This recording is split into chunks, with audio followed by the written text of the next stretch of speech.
For the second time in its lifespan, Major Hurricane Sam has reached Category 4 wind speeds. And take a look at the two potential storms coming right on the heels of Sam. It has basically been a non-stop conveyor belt of big storms coming off the west coast of Africa and turning into long-term hurricanes for us here in the Northeast and the United States as a whole. I've got all the updated info on Hurricane Sam and those secondary storms. And speaking of the west coast of Africa, here's an interesting one. Have you been getting ads for something called a tsunami pod, also known as a survival capsule? And it's safe to say that the situation in La Palma has caused a massive interest, and I found some very interesting information that you might want to sit down for. We also have an activated buoy off the western coast of Canada and the United States. We'll go ahead and check that out. It is just another day with a lot going on. Thanks for being here, my friends. Here we go.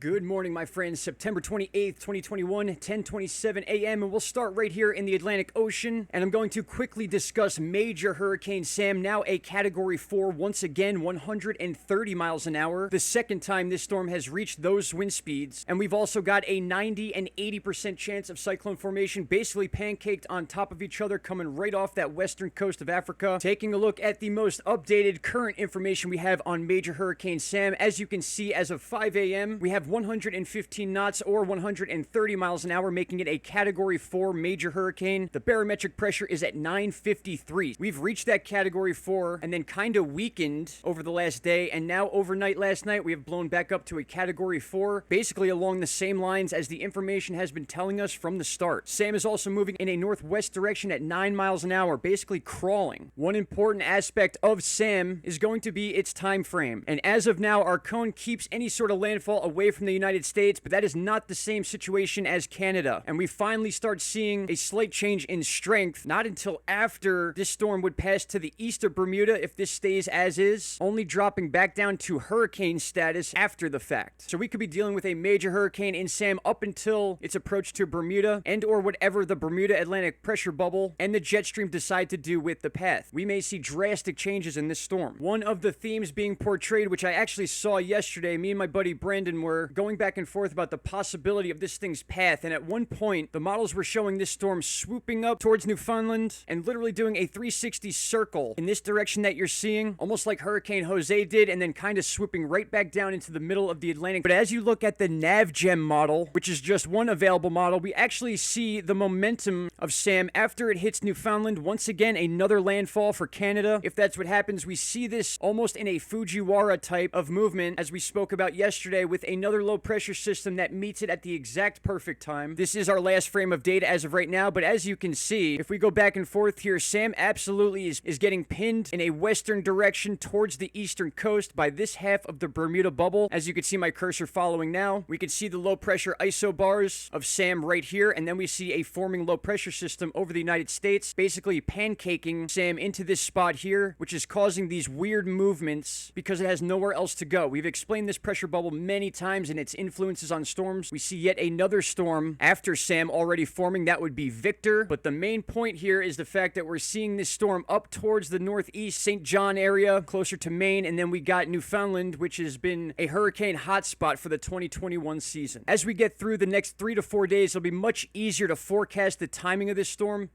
Once we get to these bigger gaps here, it means the storm's kind of getting whipped up around the ocean. It moves quicker. It broadens its wind field so they look a lot bigger. And this is why we need to look out for not only Bermuda, but the St. John area of Canada and then at Newfoundland. As we said, this entire area over the next 3 to 4 days has got to be monitored for any sort of shifts in the hurricane path. The 11 a.m. update may put 2 more invests, as you're looking at here, disturbance with 90% chance of cyclone formation, and then another one with 80% and expected to form. Now, what happens after they form, your guess is as good as mine, but the fact that we're seeing this type of action, the western coast of Africa producing long-term hurricanes, is just telling us that we're not ending this season anytime soon. Very quickly, I want to check out this buoy out in the northern Pacific Ocean. So we're jumping across ponds here for a moment, but sticking with the theme we have here and our next topic, which you're going to find very interesting. I like to monitor these situations, and we're just going to look at this buoy real quick and make sure we don't see anything too bad. It looks like a little tiny disturbance right here, a little red blot watch. When we click on the event details, we see this could be just a little bit of a land shift on the bottom of the buoy where it's anchored to. It could be a shark bite, a boat running into it, but nonetheless, not something that is super significant. I didn't mean to drag this on too long, but now we got to talk about the other main topic of this video. And I want you to ask yourself, have you been seeing ads for these things called survival capsules or tsunami pods? Well, I have, and I'm assuming it's because of all the talk that's going on with La Palma and the potential mega tsunami that's been being talked about all over the internet by many different people. The idea of these pods became very popular after a certain situation, which I'll talk about in another video, and then they kind of seemed to fall off the map until, obviously, very recently. As you saw, this article is from December 20th, but even more recent is the celebrity factor getting involved with this. This all falls under fair use, but a survival capsule article features Jay Leno and also Steve-O from Jackass, and this was actually fairly recent. In fact, this article you're seeing right here is from September 8th, 2021, so this month, 20 days ago, which was before, keep in mind, before the La Palma eruption. They're talking about survival capsules ready to launch production, one of their biggest push-outs they've had since the company began. The main argument as to the reason for these capsules and their popularity will differ based on your opinion, I'm sure, but nonetheless, I find it very, very interesting that of all times, for them to push the ads and the use of these tsunami/survival capsules happens to be just before a major volcano eruption in the western coast of Africa, promoting the idea of a mega tsunami. So in a nutshell, a company took a hiatus from their production and then ramped it up on September 8th with a celebrity output of information. Then just 10 days later, La Palma erupts with the headlines talking about a mega tsunami for the eastern coast of the United States. No surprise there. As of right now, if I'm not mistaken, to own one of these bad boys, you're going to be paying about $7,500. So a bit of a select option for certain people. Not everyone's going to be able to afford a tsunami capsule, but nonetheless, very, very interesting information. So long story short, about 10 days after the promotional article for the tsunami pods, we had the eruption at La Palma, and then all the talk about an East Coast mega tsunami. So I'll let you guys ponder that information. I appreciate you all being here. I'm going to be going away this weekend. I'm going to talk more about that in the coming days. So posts this weekend may be a little different than normal, which is totally fine, just letting you know. Shout out to Canada. I hope you were all safe. Any questions or concerns, please leave down below, and I'll talk to you all very, very soon. Thank you. Bye-bye. Stop right there, my friends. If you have not already, click that subscribe button, and don't forget to hit the bell icon. Click all and you will get all notifications from this channel, and trust me, you won't be disappointed.